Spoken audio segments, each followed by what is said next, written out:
So good afternoon to all of you. Now today I'm going to discuss that the little bit different point regarding our syllabus. So all of you please have a full attention here, and it's my request to all of you, please take one notebook and the pen with you, because what I'm going to discuss now you have to note it down, and after that you have to submit that as assignment. Okay, so be ready with a notebook, then pen, and listen the things what I discuss here with full attention. Okay, so here I have just opened the is this screen is visible to all? Yes, sir. Yes, sir. Okay, let me little bit reduce that size. Now it's okay. Yes, sir. Okay, sir. So this is the syllabus for this semester to you all students for all branches. Okay, so if you see that, is everything is visible and readable, all name of the subjects and all these things? Yes, sir. Okay, now just check it. So these are the syllabus, as you know that these are the total 5 subjects: engineering physics, mathematics, basic civil mechanical, engineering mechanics, universal human values, and communication skill. Now in the second column or the second table, if you just check it, you have that another one subjects for practical, and the name of that subject is creativity and design thinking. And I think 2 or 3 guest lectures are over on that same point, creativity and the design thinking. Let me show that the syllabus, and today I am going to discuss the some assignments of that of these subjects, creativity and design thinking. So it's my request, all of you, please make the title in the notebook, creativity and design thinking. And now I will show you that the syllabus, and then I will discuss that the assignments of this same subjects. Okay, so let me try to open that the syllabus. Okay, so this is the syllabus. This is the name of the subjects, creativity and design thinking. Okay, now if you try to read that the syllabus, definitely this is the new part. Okay, to you and to me also, because the first time this subject is included in the syllabus of a first year. So this is new for you as well as me here. If you see that unit number, then there are total 8 units are there under this title, creativity and the design thinking.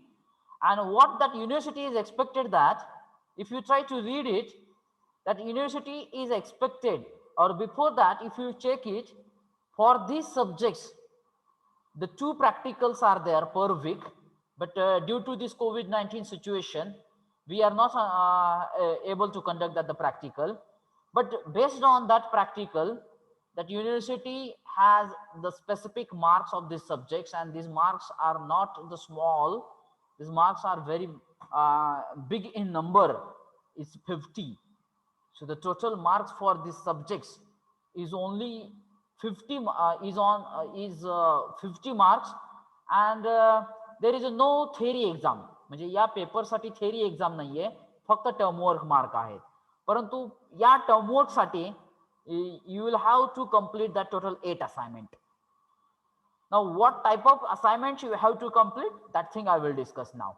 Okay, so please don't try to read it. I will just upload the syllabus in the teaching diary. Afterwards you can try to read that one by one unit of the creativity and the design thinking subjects. Okay, so we don't have that much time. Now I will directly open. Why I show this syllabus, because you at least you should be aware about that the term work marks, 50 marks examination scheme of these subjects.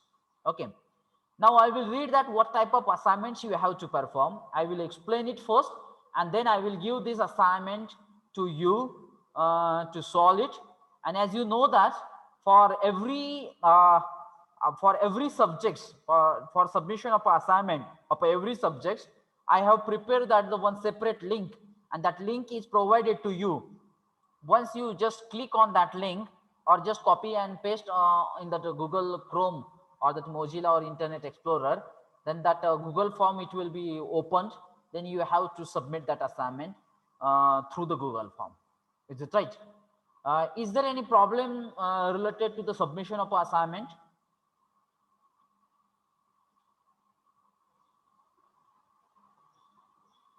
Is anybody facing the problem while submission of assignment?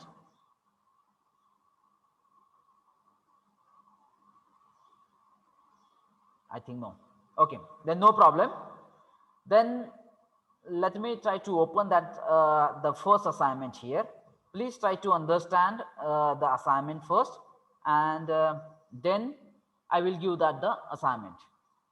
So all of you, please note down the title of the subjects, creativity and the design thinking, and below that just write it down, assignment number 1. Assignment number 1. Okay, then the title of that assignment is, just write down the title only. The title is mind mapping. Assignment number 1, the title is mind mapping. Just write it down, only this much thing. Don't write it down, that explanation part. Now I will explain what is this concept, mind mapping. Okay, now please have attention here what I am going to discuss now. Now this is our first assignment of this subjects, creativity and design thinking. In that, the first assignment is a mind mapping. Now try to understand what is that mind mapping. Actually, you all know these things, but we are not aware with this name, mind mapping is that. So what is that mind mapping? The mind mapping is a diagram used to visually organize the information. एक mind mapping ही एक diagram आहे, ज्याचा आपण visually आपली जी काही information आहे, एखाद्या concept बद्दलची जी काही इन्फॉर्मेशन आहे ती आपण व्हिज्युअलाइज करतो, म्हणजे ती डायग्रामॅटिक फॉर्म मध्ये प्रिपेअर करतोय. त्याला काय म्हणलं गेलेलं आहे, त्या कन्सेप्टला म्हणलं गेलेलं आहे, it's a mind mapping. So this mind map is a hierarchical and shows the relationship among pieces of the whole. Okay, ते एक प्रकारचं एक रिलेशन बिल्डअप करताय, रिलेशन पुटअप करताय पेपर वरती. Okay, so what is that mind mapping?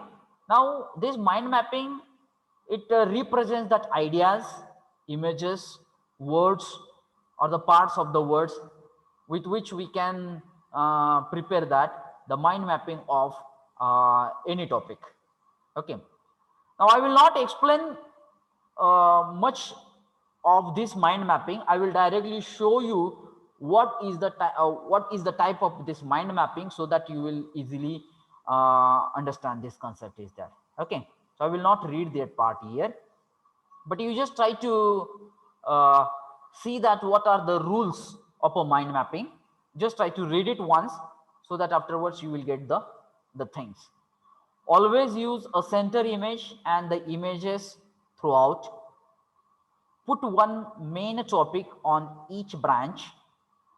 Put subtopics on their own sub branches. Use 3 or more colors. Use a keyword per line. Print all words clearly. Leave space of unexpected topics or new thoughts. Let your mind wander. Okay, हे mind mapping म्हणजे एखाद्या टॉपिकला आपण कोण वेगवेगळ्या अँगलने विचार करून त्याचे एक वेगवेगळे मार्ग, त्याचे एक वेगवेगळे आयडियाज हे कशा तयार करू शकतो, त्या कन्सेप्टला म्हणलं गेलेलं आहे, it's a mind mapping. Now let me try to show this things first. Okay, if you see this image, let me close this things.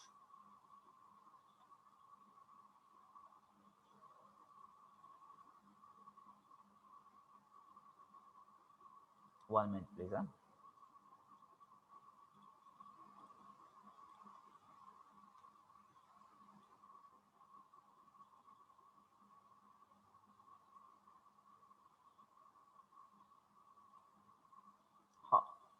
So this is the mind mapping here.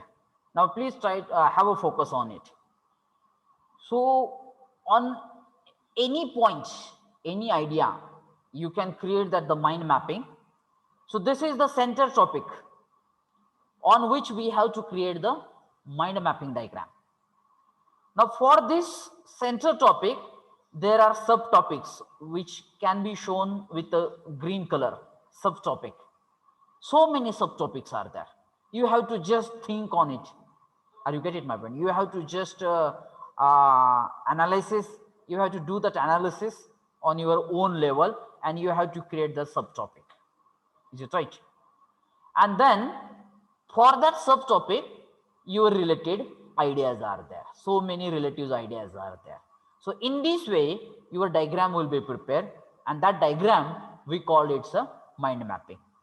And you have to prepare the mind mapping like that.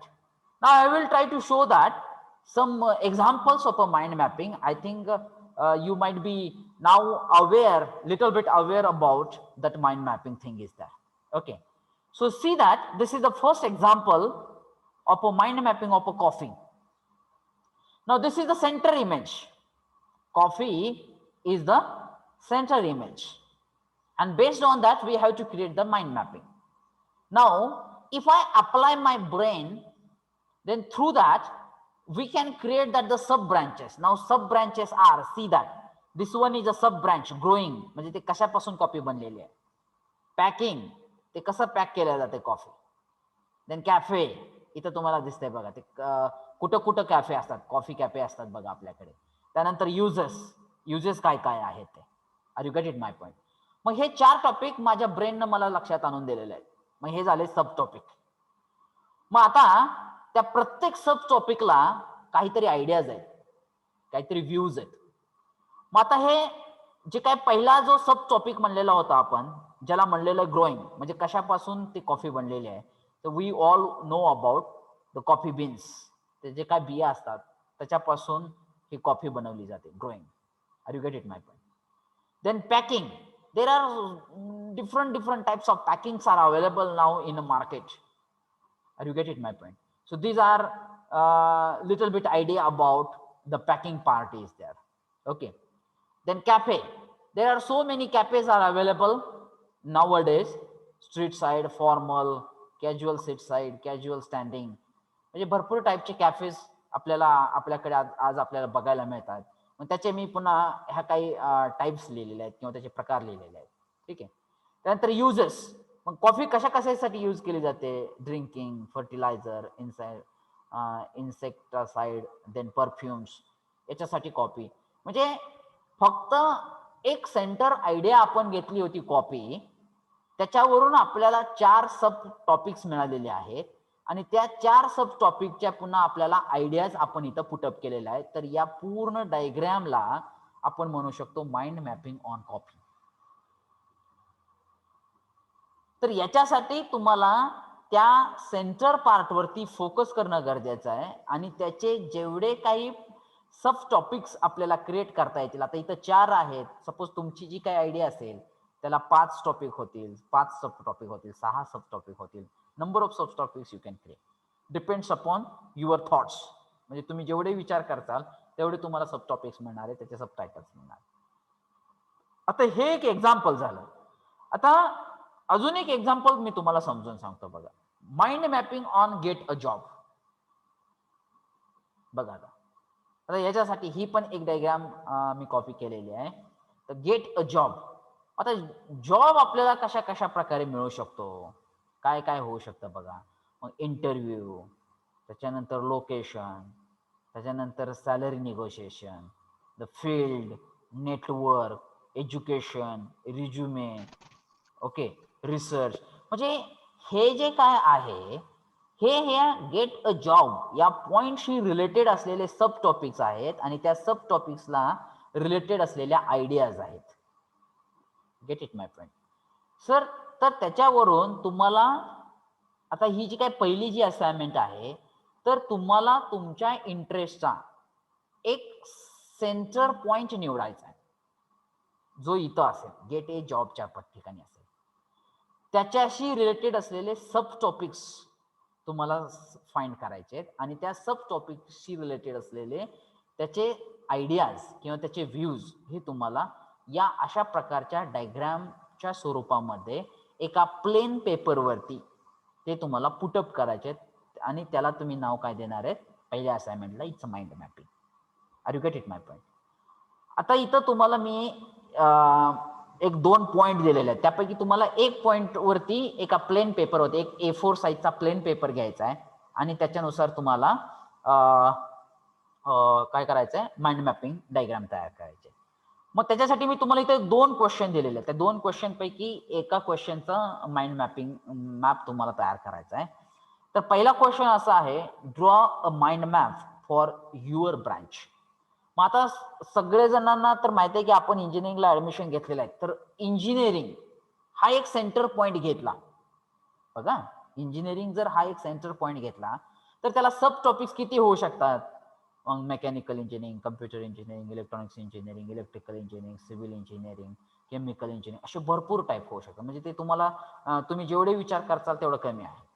मग आता त्याच्यामध्ये mechanical engineering मग mechanical engineering म्हटलं तर तुम्हाला job vacancy कुठं कुठं आहेत लक्षात येते का मग गव्हर्नमेंट सेक्टर त्याच्यानंतर तुमचं कॅडकॅम सेक्टर त्याच्यानंतर तुमचं अजून कुठले सेक्टर असते आता सपोज इलेक्ट्रॉनिक्स अँड टेलिकम्युनिकेशन इंजिनिअरिंगचं सपोज घेतलं आपण तर त्याच्यामध्ये त्याच्याशी रिलेटेड असलेल्या आयडियाज काय आहेत किंवा त्यातून आपल्याला कोणकोणते जॉब मिळू शकतात तर BSNL आहे महाजनको आहे महाट्रान्सको आहे गव्हर्नमेंट सेक्टर आहे सिव्हिल इंजिनिअरिंग म्हणलं तर प्रायव्हेट कॉन्ट्रॅक्टर आहे गव्हर्नमेंट सेक्टर आहे PWD सेक्शन आहे. मग अशा प्रकारे तुम्ही एक एक तुमचा इंटरेस्टिंग सब्जेक्ट घ्या किंवा तुमच्या ब्रँचवरून तुम्हाला एक माइंड मॅपिंगचा एक मॅप तयार करायचा एका प्लेन पेपरवरती आणि त्या प्लेन पेपरवरती तुम्हाला आता मी इथं एक सांगतो तुम्हाला की कशी असाइनमेंट सबमिट करायची ते. आता मी असं कन्सिडर करतो की हा एक तुमचा प्लेन पेपर आहे मग या ठिकाणी तुम्हाला पहिल्यांदा रोल नंबर जो A पासून स्टार्ट होईल त्याच्यानंतर नेम पूर्ण नेम असेल त्यानंतर सब्जेक्ट ओके इथं तुम्ही एक शॉर्ट फॉर्म दिला तर चालेल CDT आणि त्याच्यानंतर असाइनमेंट नंबर 1 ओके आणि त्या असाइनमेंट नंबर 1चं नाव काय आहे माइंड मॅपिंग. ठीक आहे मग हे असं एक टायटल एका कोपऱ्यामध्ये द्यायचा एका प्लेन पेपर आता असा एक कन्सिडर करा की हा जो काही एक स्क्वेअर आहे त्या स्क्वेअरच्या एका टॉप लेफ्ट साईडला तुम्हाला हे असं रोल नंबर नेम सब्जेक्ट आणि असाइनमेंट नंबर 1 आणि त्याचं नाव त्याचं टायटल हे तिथं द्यायचं आहे आणि या ठिकाणी तुमचं काय असेल माइंड मॅप असेल. मग आता सपोज हे तुम्हाला कॉम्प्युटरवरती ड्रॉ करायचं नाहीये हे तुम्हाला स्वतः हाताने तो स्वतःच्या हँड रायटिंगनं वेगवेगळ्या कलरचे स्केच पेन तुम्ही घेऊ शकता वेगवेगळ्या कलरचे पेन्स घेऊ शकता त्याच्यानुसार तुम्हाला ते ड्रॉ करायचं आहे. आता जर सपोज मला इथं जर ड्रॉच करायचं असेल तर मी इथं पहिल्यांदा काय करेल की आपण जसं म्हणलं की बाबा एक माझं सेंटर मला इथं म्हणजे मला जे माइंड मॅपिंग करायचं आहे तर ते इंजिनिअरिंगवरती करायचं आहे इंजिनिअरिंग कोर्स. मग त्याच्याशी रिलेटेड असलेले सब पॉईंट्स कोणकोणते आहेत सपोज इथं मी म्हणलं की केमिकल इंजिनिअरिंग ठीक आहे त्याच्यानंतर इथं मी म्हणलं सिव्हिल इंजिनिअरिंग त्यानंतर मी इथं म्हणलं मेकॅनिकल इंजिनिअरिंग मी इथं म्हणलं इलेक्ट्रॉनिक्स अँड टेलिकम्युनिकेशन इंजिनिअरिंग इथं म्हणलं मी CSE इंजिनिअरिंग इथं मी म्हणलं इलेक्ट्रिकल इंजिनिअरिंग. मग हे तुम्ही काय करणार हे असं जॉईन करणार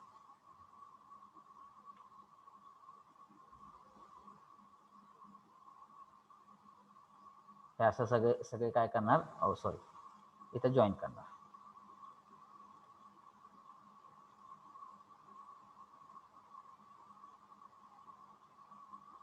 ठीक आहे.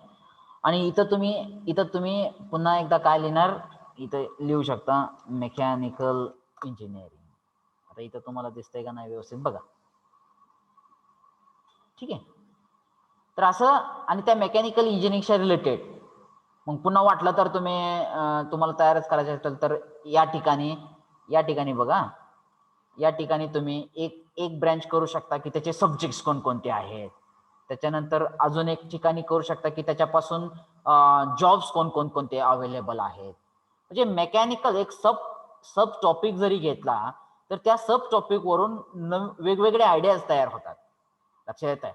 मग इथं तुम्ही अजून एक सब टॉपिक घेतला की सब्जेक्ट रिलेटेड सब्जेक्ट, आणि इथं अजून एक सब टॉपिक घेतला की different types of jobs available. मग त्या डिफरंट टाइप्स ऑफ जॉब्स अवेलेबलवरती पुन्हा त्याच्या वेगवेगळ्या ब्रांचेस तयार होतील, गव्हर्नमेंट सेक्टर वगैरे. सब्जेक्ट्स म्हणलं तर कॅड, कॅम, मग वेगवेगळ्या टाईपचे मेकॅनिकलशी रिलेटेड असलेले सब्जेक्ट. म्हणजे अशा प्रकारे तुम्ही जेवढा डीप मध्ये जाऊन विचार करताल तेवढ्या प्रकारचं तुमचं हे माइंड मॅपिंग तयार होणार आहे. पहिली असाइनमेंट सगळ्यांच्या लक्षात आली का बघा, काय डाऊट असेल तर विचारा. Is there any doubt? हा, अनुराग शिंदे. अरे काल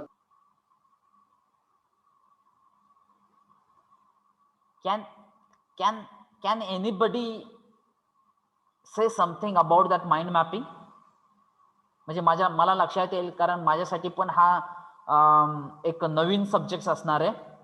मी फर्स्ट टाइमच हा सब्जेक्ट आता तुमच्या समोर प्रेझेंट करतोय. त्याच्यामुळे मला कळणं गरजेचं आहे की मी जे काही एक्सप्लेन केलेलं आहे ते तुमच्यापर्यंत पोहोचलंय का नाही. Can anybody say something about that mind mapping? At least समजलंय, किंवा इथं काय लिहू शकता, इथं काय लिहू शकता, किंवा हा पॉइंट आपण लिहू शकतो का, असं पण तुम्ही सांगू शकता. Hello sir. हा, उबाळे सर, नेमकं माइंड मॅपिंग इंजिनिअरिंग याविषयी करायचंय का, जी आपली स्वतःची नाही, हे मी तुम्हाला एक्झाम्पल सांगितलेलं आहे. म्हणजे तुम्हाला आता सध्या करंट सिच्युएशन वरती एक्झाम्पल का दिलं, तर ते तुम्हाला तो कन्सेप्ट चांगल्या प्रकारे समजेल. मग आता तुम्ही इंजिनिअरिंग हा सेंटर सब्जेक्ट म्हणून जर करणार असाल तर माझं काही हरकत नाही. परंतु तुमच्या आवडीचा जो काही विषय असेल त्या विषयावरती जरी तुम्ही ते माइंड मॅपिंगचा मॅप तयार केला तरी I don't have any problem. पण सर तिथं असाइनमेंट पोस्ट मध्ये draw a mind map for your branch असं म्हणलं. नाही, मी त्याच्यासाठी अजून एक दिलं ना, अजून एकदा दाखवतो मी. अजून एक दुसरा क्वेश्चन होता, draw a mind map for your interesting subject. लक्षात येते? नाही, हे दोन्ही पैकी एक माइंड मॅप तुम्हाला ड्रॉ करायचा आहे. सर, युअर ब्रांच मध्ये आपल्या ब्रांच बद्दल करायचं की इंजिनिअरिंगचा सब्जेक्ट घेऊन करायचं? नाही, इंजिनिअरिंग हा सब्जेक्ट मी का पकडला, तर तुमची जी ब्रँच आहे त्याचा कोर इंजिनिअरिंग कोर्सच आहे ना, तो एक सेंटर सब्जेक्ट होतोय. आणि तुमची जी ब्रँच म्हणजे सपोज तुमची मेकॅनिकल असेल, कम्प्युटर असेल, तो एक सब टॉपिक होतोय. म्हणून मी एक सेंटर सब्जेक्ट पकडला की कोर इंजिनिअरिंग कोर्स, बरोबर आहे. आणि त्याच्यावरून मग डिफरंट मग तुम्ही तुमच्या कोर्स बद्दल किंवा इतर कोर्स बद्दल पण तुम्ही लिहू शकता. किंवा जर तुम्हाला असं वाटत असेल की तुम्हाला तुमच्याच कोर्स बद्दल जर चांगलं माइंड मॅप तयार करायचं असेल तर तुम्ही सपोज तुमचा कोर्स आहे कम्प्युटर सायन्स आणि इंजिनिअरिंग, मग सेंटर सब्जेक्ट हा कम्प्युटर सायन्स आणि इंजिनिअरिंग घ्या. मग त्याच्यानंतर त्या कम्प्युटर सायन्स आणि इंजिनिअरिंगला ऍडमिशन मिळण्याचा एक सोर्स झाला, बरोबर आहे. म्हणजे 12th सायन्स इलिजिबिलिटी क्रायटेरिया मग त्याच्यामध्ये येईल. त्याच्यानंतर त्याच्याशी रिलेटेड असलेले सब्जेक्ट दुसरा सब टॉपिक झाला. त्यातून तयार होणारे जॉब्स हा तिसरा टॉपिक झाला. त्यातून तयार होणार म्हणजे मार्केट हा चौथा टॉपिक झाला. म्हणजे तुम्ही जरी तुमची कोर ब्रँच किंवा तुमची सिलेक्टेड ब्रँच हा जरी एक सेंटर सब्जेक्ट ठेवला तरी त्याच्यावरून सुद्धा भरपूर सब टॉपिक तयार करून तुम्ही माइंड मॅप तयार करू शकता.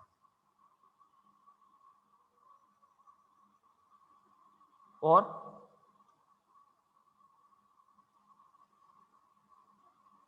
लक्षात आलंय सगळ्यांच्या? Yes sir. Yes, sir. Yes sir. तर आता बघा, आता मी तुम्हाला आज 3 असाइनमेंट टोटल देणार आहे, त्यापैकी ही पहिली असाइनमेंट झाली.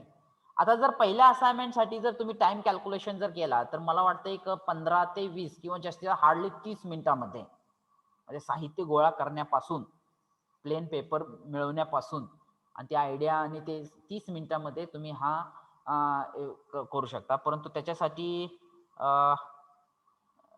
हा इथं जसं मी सांगितलं की त्या प्लेन पेपरवरती या 4 गोष्टी आल्या पाहिजेत.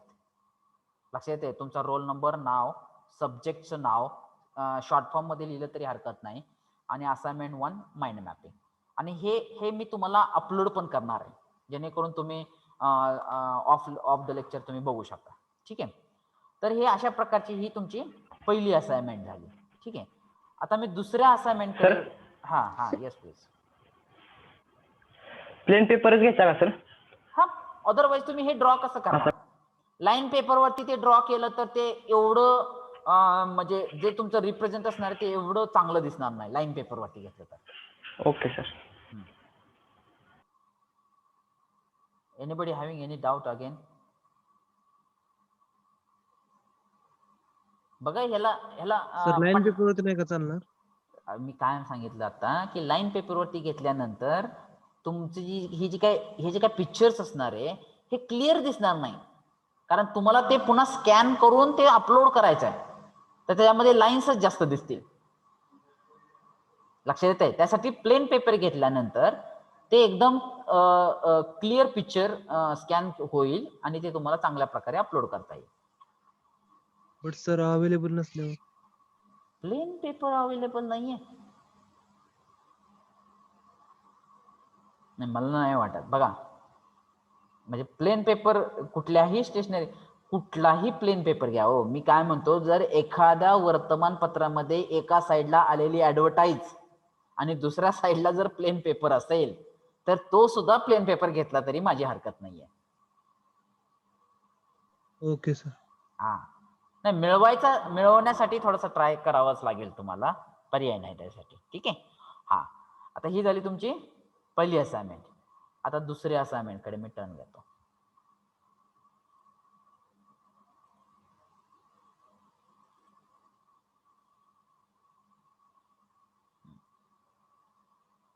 आता ही जी काही दुसरी असाइनमेंट आहे, आता पुन्हा एकदा तुमच्या नोटबुक मध्ये नोट डाऊन करून घ्या. So note it down. Assignment number 2. Assignment number 2.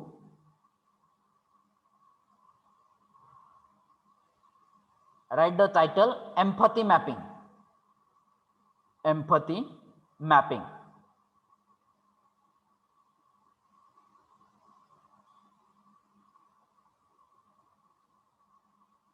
Okay. The title is empathy mapping. Now see that. What is that empathy?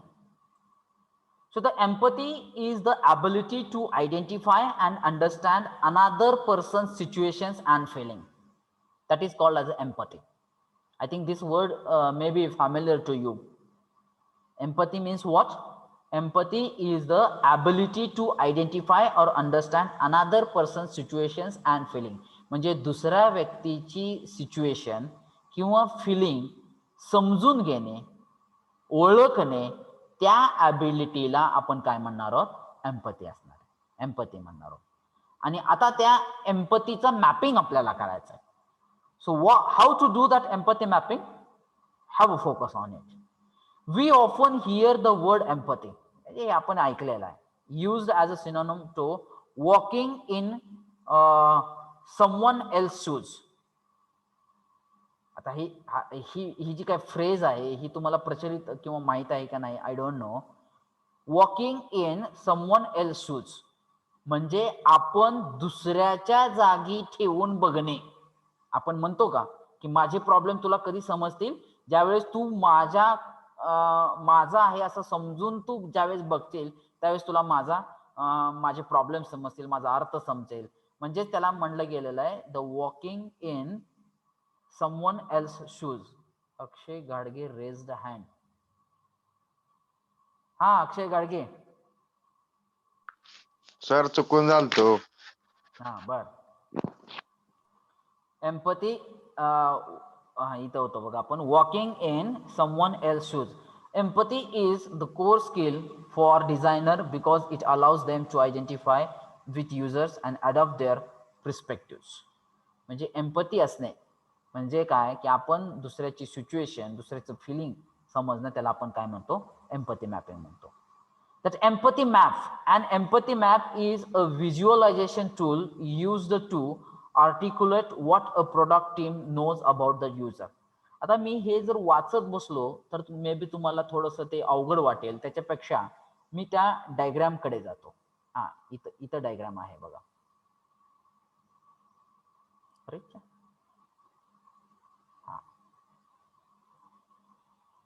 आता empathy means what? To understand, to know, to identify the another person's situation and the feeling. मग आता इथं एक person मी consider केलं, x person, बरोबर आहे. मग आता त्याचा एम्पथी मॅपिंग करायचं आहे, म्हणजे या 4 ठिकाणी त्याचा व्ह्यू आपल्याला लक्षात घ्यायचा आहे. तर ते 4 प्लेसेस कोणते आहेत? पहिली गोष्ट से, व्हॉट ही से. दुसरी गोष्ट what he think or what she think. तिसरी गोष्ट what he feel and what she feel. Is it right? And what I do or what he do. त्याच्यावरून आपण हे काय करणार आहोत, say, think, feel आणि do या 4 मी म्हणतो बॉक्सेस मध्ये त्याचा एम्पथी मॅपिंग करायचा. Is it right? आता पहिली जी असाइनमेंट होती ती माइंड मॅपिंग. आता आयुष्यामध्ये ज्यावेळेस तुम्ही तुमचं करिअर घडवताल किंवा ज्यावेळेस तुम्ही जॉब करताल, आता तुम्ही म्हणताल की हे माइंड मॅपिंग हे कशाला लागतंय, काय गरजेचं आहे? तर ते गरजेचं आहे.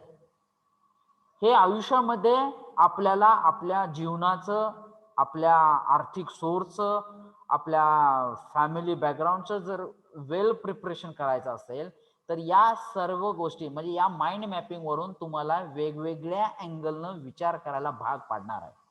म्हणजे तुम्हाला तिथं तुमची क्रिएटिव्हिटी त्याला थोडासा स्पार्क होणार आहे बघा, कारण तिथं विचार केल्याशिवाय तुम्हाला ते सुचणार नाही.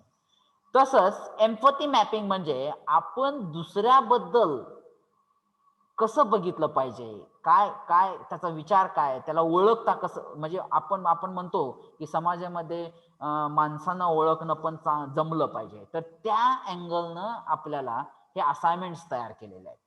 त्याच्यातून आपली क्रिएटिव्हिटी आणि आपली थिंकिंगची पॉवर ही डेफिनेटली इन्क्रीज होणार आहे. एवढं मला या सब्जेक्ट्स मधून लक्षात आलेलं आहे. ठीक आहे.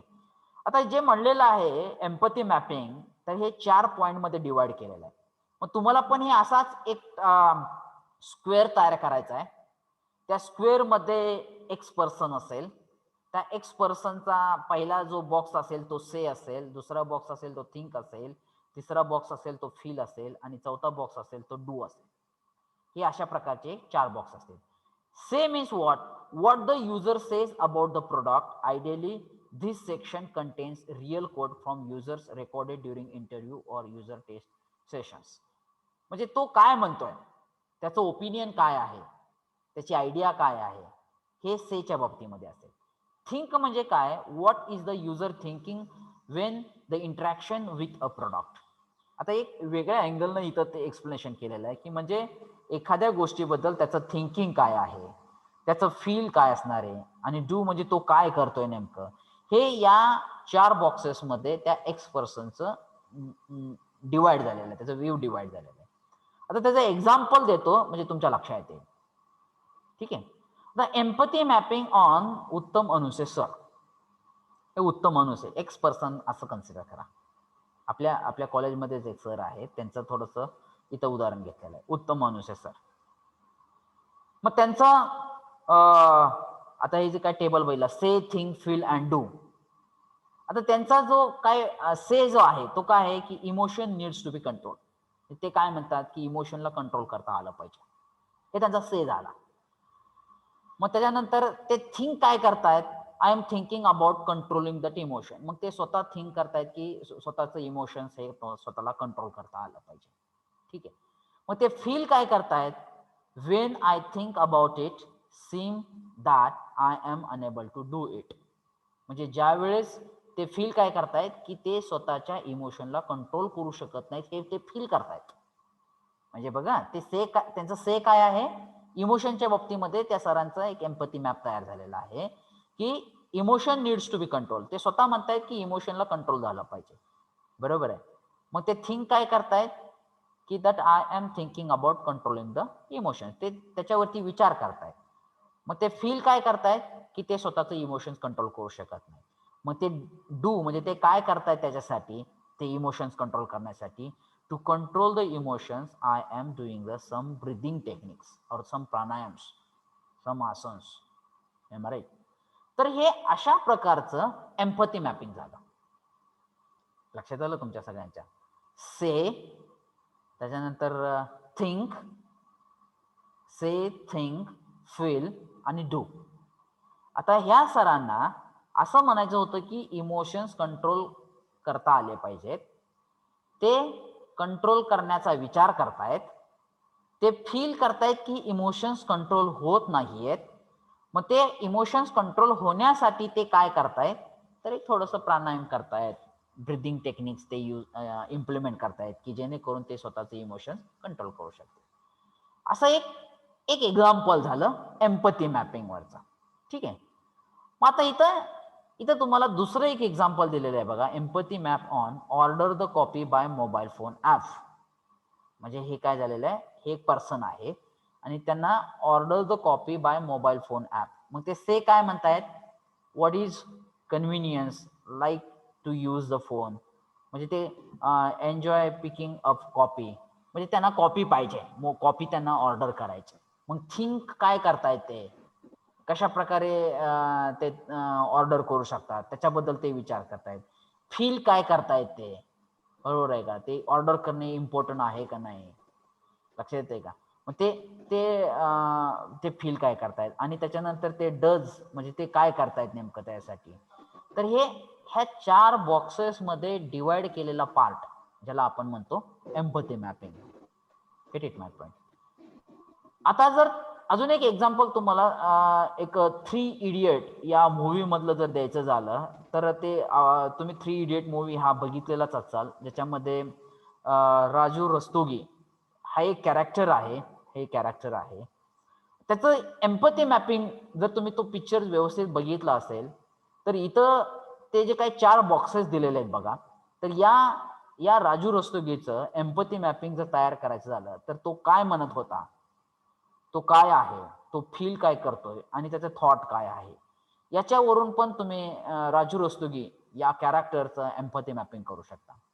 जर तुम्ही ते पिक्चर जर बघितलं तर तो एकदम म्हणजे काय होतं, ते देवावरती श्रद्धा होती, तो घाबरट होता, तो परिस्थितीशी तोंड देण्यासाठी घाबरत होता, हे त्याचं से आहे. तर त्यानंतर तो डीड काय करत होता त्याच्यामध्ये तुम्ही जर पिक्चर बघितला तर तो बघा भरपूर देवाच्या अंगठ्या हातामध्ये घालत होता, कायम नामस्मरण करत होता, देवपूजा करत होता, पूजा आरत्या करत होता.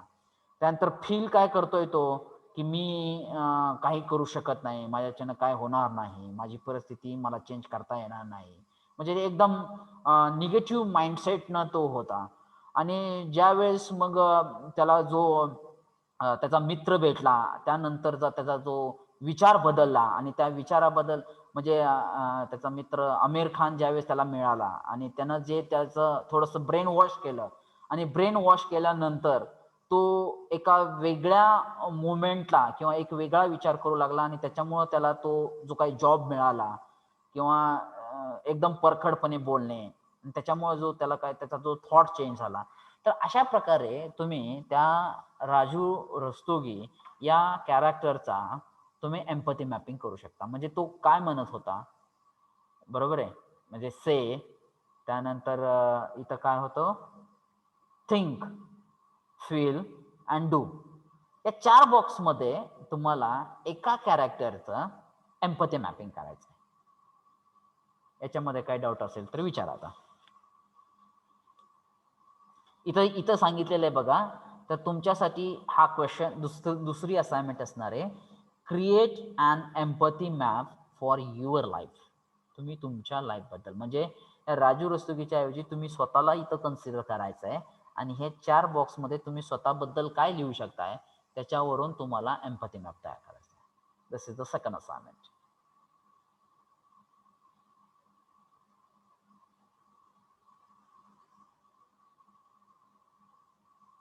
Can anybody share something about it?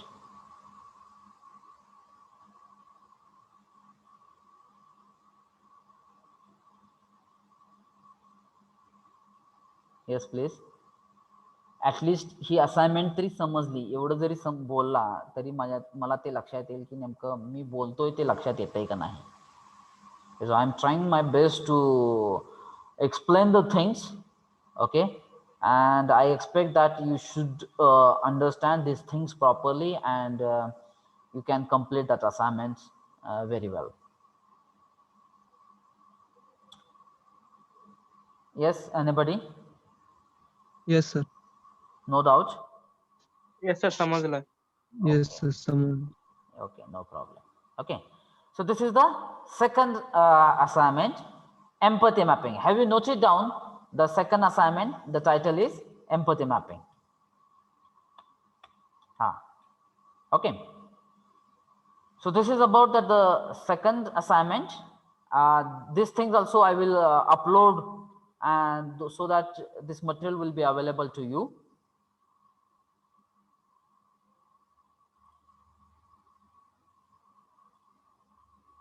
Now I will try to open that the third assignment, today's third assignment. Okay, so all of you please note down the title of the third assignment is divergent and convergent thinking. Divergent and convergent thinking. आता हे actually दोन concept आहेत, divergent and convergent. हे आपल्या थिंकिंगच्या related आहेत. So what is the meaning of the divergent and convergent? Let me try to explain first, then I will try to explain that the assignment, but you just note it down. Assignment number 3, and the title is divergent and convergent thinking. Okay, so try to have attention here what I am going to discuss here. The process of figuring out a concrete solution to any problem is called convergent thinking. The process of figure out a concrete solution to any problem is called as convergent thinking. आता याचाच अर्थ सांगायचा झाला तर आपला एक problem आपण घेतला, त्या प्रॉब्लेमला मल्टिपल सोल्युशन असू शकतात, बरोबर आहे. म्हणजे एक आपल्या लाईफ मधला प्रॉब्लेम घेतला तर तो प्रॉब्लेम सॉल्व्ह करण्यासाठी प्रत्येकाचा एक वेगवेगळा अँगल असू शकतो किंवा स्वतःचेच काही मल्टिपल अँगल्स असू शकतात, वेज असू शकतात. परंतु त्या मल्टिपल वेज किंवा त्या मल्टिपल अँगल पैकी एक अँगल हा 100% करेक्ट असतो. एक अँगल हा 100% करेक्ट असतो. तर त्या मल्टिपल वेज पैकी एक कॉन्क्रीट अँगल, कॉन्क्रीट सोल्युशन शोधणे, या थिंकिंग प्रोसेसला म्हणलं गेलेलं आहे convergent thinking. Are you get it my point? या थिंकिंग प्रोसेसला काय म्हणलं गेलेलं आहे? Convergent thinking. आता बघा, हे convergent thinking it generally means the ability to give a correct answer to a standard question that do not require significant creativity. Example, multiple choice test, spelling test, math quiz. It means that आता इथं जर बघितलं तुम्ही convergent thinking, हे एक problem आहे. हे हा एक काय आहे? एक प्रॉब्लेम आहे. त्या प्रॉब्लेम कडे बघण्याचा किंवा तो प्रॉब्लेम सॉल्व्ह करण्याचा हा एक ब्रॉडर व्ह्यू आहे किंवा त्याचे मल्टिपल वेज आहे. परंतु त्या मल्टिपल वेज पैकी एक कॉन्क्रीट सोल्युशन शोधून काढणे, to find the perfect solution to the problem, that is called as a convergent thinking. Are you get it my point? तर ते त्याचं एक्झाम्पल जर द्यायचं गेलं तर बघा, पुन्हा तोच मूवी मी इथं घेतलेला आहे. आता मला याचं नाव काय माहित नाहीये, पण तुम्ही ते सांगू शकता. ठीक आहे. आता ज्यावेळेस एखादा क्वेश्चन्स विचारला जाईल, याचा जर तुम्ही फेस रिडिंग केलं तर या फेस रिडिंग वरून असं लक्षात येतंय किंवा तो मूवी जर थोडासा तुमच्या ब्रेन मध्ये रिकॅप केला तर तुमच्या हे लक्षात येऊन जाईल की एखाद्या विचारलेल्या क्वेश्चन वरती एक मल्टिपल सोल्युशन्स असतात, परंतु त्यातून एक सोल्युशन जे परफेक्ट असेल ते फाइंड करणे या टेक्निकला म्हणलं गेलेलं आहे convergent thinking. One problem at one time किंवा one solution at one time. Are you get it my point? Multiple solution पैकी the someone who just want to get the best solution available rather than think about the new possibilities. बरोबर आहे. म्हणजे आपल्याकडे जे knowledge आहे, जे skill आहे, त्या स्किलचा किंवा त्या नॉलेजचा यूज करून त्याचं बेस्ट सोल्युशन फाइंड आउट करणे या थिंकिंग प्रोसेसला म्हणलं गेलेलं आहे कॉन्व्हर्जंट थिंकिंग. आता कॉन्व्हर्जंट थिंकिंग म्हणजे जर त्याचं कन्क्लुजनच काढायचं झालं तर तुमच्या हे लक्षात येईल की मल्टिपल सोल्युशन पैकी एक सोल्युशन फाइंड आउट करणे. Gate it my point? म्हणजे एक्झाम्पलच द्यायचं झालं तर सपोज मला माझ्या या प्लेस पासून म्हणजे कॉलेज पासून मला सोलापूरला ट्रॅव्हल करायचं आहे. बरोबर आहे. मग आता मला या कॉलेजच्या प्लेस पासून म्हणजे पंढरपूर पासून सोलापूरला ट्रॅव्हल करायचं आहे, तर मग त्याच्यासाठी मार्ग कोणकोणते आहेत? मग मी ऑन रोड जाऊ शकतो. बरोबर आहे. ऑन रोड जात असताना मी 4 व्हीलरनं जाऊ शकतो, 2 व्हीलरनं जाऊ शकतो, बायसिकलनं जाऊ शकतो किंवा पायी चालत जाऊ शकतो. मग त्याचं बेस्ट सोल्युशन काय आहे? किंवा जर ऑन रोड म्हणलं असेल तर मी फ्लाईटनं सुद्धा सोलापूरला जाऊ शकतो. म्हणजे त्याचे मल्टिपल सोल्युशन्स आहेत. म्हणजे आपलं जे डेस्टिनेशन आहे ते सोलापूर आहे, मग मी ऑन रोड जाऊ शकतो, फ्लाईटनं जाऊ शकतो. आता आपल्याकडे जल वाहतूक नाहीये, बरोबर, नाहीतर मी त्या मार्गाने पण जाऊ शकतो. Gate it my point? पण त्याच्यापैकी बेस्ट सोल्युशन काय आहे? On road solution. ते माझ्यासाठी चांगलं आहे. मग त्या ऑन रोड सोल्युशन मध्ये सुद्धा पुन्हा मी 4 व्हीलरनं जाऊ शकतो, 2 व्हीलरनं जाऊ शकतो, बायसिकलनं जाऊ शकतो, चालत जाऊ शकतो. Gate it my point? किंवा प्रायव्हेट बसनं जाऊ शकतो.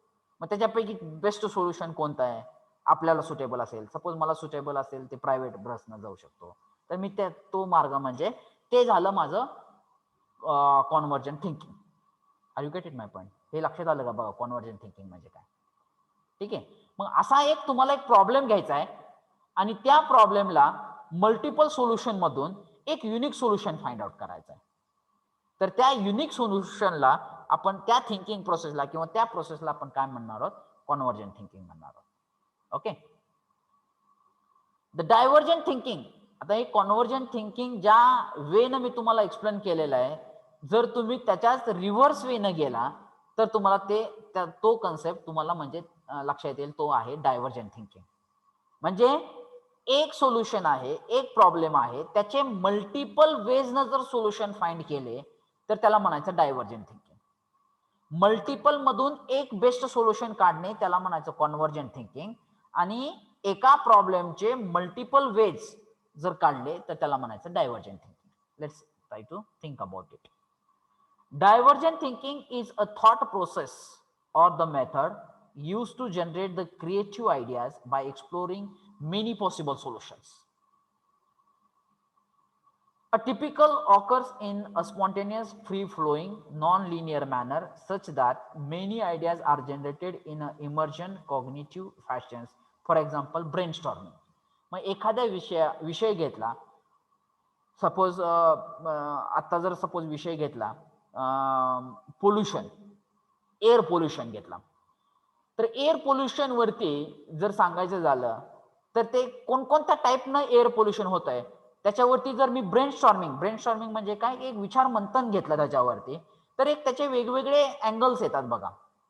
मग कोणी म्हणेल की आपले जे व्हेइकल्स आहेत त्याच्यामुळं एअर पोल्युशन होत आहे, कोण असं सांगेल की शुगर फॅक्टरीमुळे एअर पोल्युशन होत आहे, कोण असं म्हणेल की बिझनेस फॅक्टरीमुळे एअर पोल्युशन होईल, किंवा असे मल्टिपल वेज आहेत त्याच्यामध्ये जे त्याच्यातून तुम्ही ते काय करू शकता, त्याचे वेज फाइंड करू शकता. तर त्या थिंकिंगला काय म्हणलं गेलेलं आहे?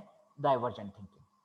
बघा मी 2 एक्झाम्पल सांगितले. मी पंढरपूरहून सोलापूरला जाण्यासाठी मला भरपूर वेज आहेत, परंतु माझ्यासाठी कोणता सुटेबल आहे त्याला म्हणायचं कॉन्व्हर्जन थिंकिंग. आता जे एअर पोल्युशनचा प्रॉब्लेम सांगितलाय त्याचे भरपूर काय म्हणतो त्याला ते पर्याय आहेत, टाइप्स आहेत. एअर पोल्युशन कोणकोणत्या माध्यमातून होत आहे, तर त्याच्यातून जास्त हॅम्पर करणारा टाइप कोणता आहे तो हुडकून काढणे म्हणजे डायव्हर्जंट थिंकिंग झालं. तर आता इथं तुम्हाला दिसेल बघा, एक प्रॉब्लेम आहे त्याच्यातून मल्टिपल सोल्युशन काढणे. ओके, तर त्याला काय म्हणलं गेलेलं आहे, इट्स अ डायव्हर्जंट थिंकिंग. आता हे जर पिक्चर बघितलं तुम्ही तर मला वाटतंय तुम्ही त्याच पिक्चर मध्ये तुम्हाला ते डायव्हर्जंट थिंकिंग पण दिसेल. एक कॉन्व्हर्जंट थिंकिंग तो दुसऱ्याचा होता. आणि आता या आमिर खान मध्ये तर तुम्ही तो मूवी जर बघितला असेल तर याची विचार करण्याची क्षमता म्हणजे याचं एखादा प्रॉब्लेम याच्या समोर आला तर तो मल्टिपल वेज न विचार करत होता आणि त्या मल्टिपल वेज न सोल्युशन करून सोल्युशन्स तो फाइंड आउट करत होता. तर त्या थिंकिंग प्रोसेसला म्हणलं गेलेलं आहे it's a divergent thinking. Okay, तर हे तुम्हाला समजलं असेल कन्व्हर्जन आणि डायव्हर्जंट थिंकिंग. आता तुम्हाला जी काय असाइनमेंट करायची आहे तर ती असाइनमेंट कशी करायची बघा. That example of divergent thinking तिथं एक्झाम्पलच दिलेलं आहे. ठीक आहे, काय हरकत नाही. अरे याच्यामध्ये मी क्वेश्चन लिहिलो, ठीक आहे, काय हरकत नाही. तर तुमच्यासाठी मी असाइनमेंट तिसरी जी काय कॉन्व्हर्जन आणि डायव्हर्जंट थिंकिंग वरती आहे तर त्यापैकी ज्याला जे पॉसिबल असेल एक तर कॉन्व्हर्जंट थिंकिंग वरती तुम्ही त्या स्टेप्स फाइंड आउट करा किंवा डायव्हर्जंट थिंकिंग वरती तुम्ही त्या स्टेप्स फाइंड आउट करा. म्हणजे काय की एक प्रॉब्लेम घेतलाय, त्या प्रॉब्लेमला मल्टिपल सोल्युशन्स अवेलेबल आहेत परंतु एक बेस्ट सोल्युशन तुम्ही फाइंड केलंय. मग तुम्ही काय करायचं, एक प्रॉब्लेम स्टेटमेंट, त्यापैकी मल्टिपल सोल्युशन्स आणि त्यापैकी एक बेस्ट सोल्युशन, तर त्याला काय म्हणू शकता तुम्ही, कॉन्व्हर्जंट थिंकिंग. आणि एक प्रॉब्लेम घेतलाय आणि त्याला भरपूर सोल्युशन्स आहेत, नंबर ऑफ सोल्युशन्स आहेत, त्याला काय म्हणणार तुम्ही, डायव्हर्जंट थिंकिंग. मग अशा प्रकारे तुम्हाला ते पण तुम्ही पिक्टोरिकल प्रेझेंट करू शकता, डायग्रामच्या रूपामध्ये तुम्ही प्रेझेंट करू शकता. तर ते पण एका प्लेन पेपरवरती तुम्हाला ही थर्ड असाइनमेंट ड्रॉ करायची आहे. आणि या असाइनमेंट तुम्हाला 5 एप्रिल म्हणजे इथून पुढे जवळपास तुम्हाला एक 10 दिवस आहेत बघा आणि 3 असाइनमेंट्स आहेत. त्या 5 एप्रिल पर्यंत जी लिंक मी तुम्हाला शेअर केलेली आहे टेलिग्राम चॅनलवरती, त्याच्यावरती तुम्हाला स्वतःच्या ईमेल आयडी वरून आणि स्वतःच्या रोल नंबर वरून ते सबमिट करायचे. Is there any doubt?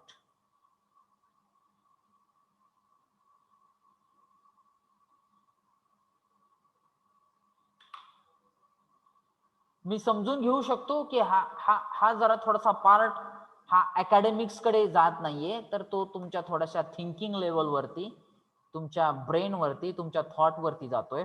परंतु फर्स्ट टाइम हा युनिव्हर्सिटीने सिलेबस ऍड केलेला आहे आणि त्याच्यासाठी युनिव्हर्सिटीनं 50 मार्क दिलेले आहेत. आणि या 50 मार्कासाठी आपल्याला टोटल 8 असाइनमेंट करायच्या आहेत आणि त्या असाइनमेंट बेस्ड मला मार्क युनिव्हर्सिटीमध्ये सबमिट करायचे. ही लक्षात ठेवा. हे थोडंसं सिरियसली पण घ्या. सिरियसली घेण्याची म्हणजे थोडंसं सिरियस याचा अर्थ की डेडलाईन मध्ये तुम्ही असाइनमेंट सबमिट करत चला, म्हणजे मला पण ते सोपं होऊन जाईल, जेणेकरून तुमचे मार्क व्यवस्थित युनिव्हर्सिटीमध्ये सबमिट होते. Okay, so today we stop here. Definitely I will try to upload this things. जे तुमचं जे टीचिंग डायरीमध्ये ऑफलाईन तुम्ही चेक करता, व्हिडिओ लेक्चर बघता, त्याच्यामध्ये अजून एक टॅब तयार केलेला आहे, त्याला नाव दिलेलं आहे CDT. त्याच्यामध्ये मी हे सगळं अपलोड करतोय. ठीक आहे. Okay, so today we stop here. Thank you.